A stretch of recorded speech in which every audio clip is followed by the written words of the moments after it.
শফিকুল আলম অন্তর্বর্তী সরকারের প্রধান উপদেষ্টার প্রেস সচিব হিসেবে বহুল আলোচিত একটি নাম। ১.৫ বছরের বেশি সময় ধরে প্রধান উপদেষ্টা ডক্টর মোহাম্মদ ইউনূসের প্রেস সচিবের দায়িত্ব পালন করেছেন তিনি।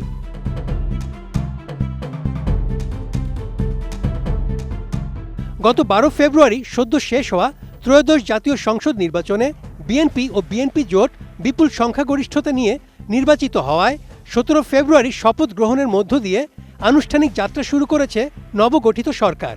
নতুন সরকার গঠিত হওয়ায় শেষ হয়ে গেল অন্তর্বর্তী সরকারের দায়িত্বভার।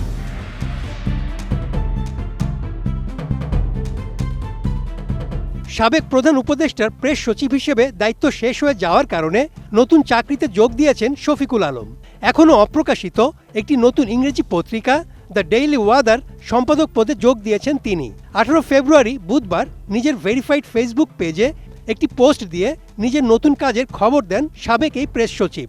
তিনি বলেন, আমি একটি নতুন ইংরেজি সংবাদপত্র ডেইলি ওয়াদার সম্পাদক হিসেবে যোগ দিয়েছি। সবার দোয়া ও আশীর্বাদ কামনা করছি। খুলে বলো ফ্যান্টাস্টিক নিমো খালাল বিস্কুট খায় সানিও স্ট্যাটাস দিছে ইটস ফ্যান্টাস্টিক।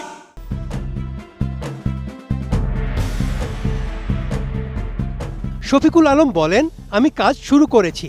আমাদের একটাই লক্ষ্য, ভালো জার্নালিজম করা, আর কিছু না। ভালো সাংবাদিকতার অঙ্গীকার থেকেই পত্রিকার এই নামকরণ করা হয়েছে বলেও জানিয়েছেন তিনি।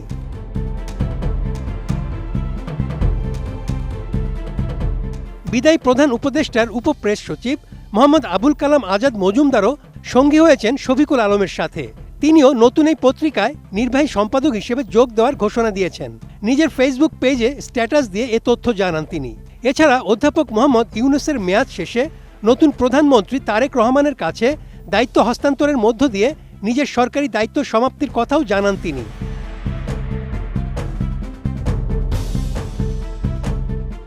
শফিকুল আলম দীর্ঘ সময় আন্তর্জাতিক বার্তা সংস্থা এএফপি ঢাকা ব্যুরো চিফ হিসেবে দায়িত্ব পালন করেছেন। নতুন পত্রিকার সম্পাদক হিসেবে শফিকুল আলম তার অভিজ্ঞতা ও নেতৃত্বে দ্য ডেইলি ওয়াদা পত্রিকাকে একটি শক্তিশালী, নির্ভরযোগ্য ও সময় উপযোগী সংবাদ মাধ্যম হিসেবে প্রতিষ্ঠিত করতে চান।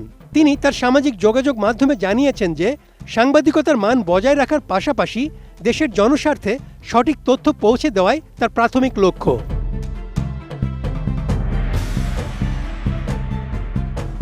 Desk report, ATN news.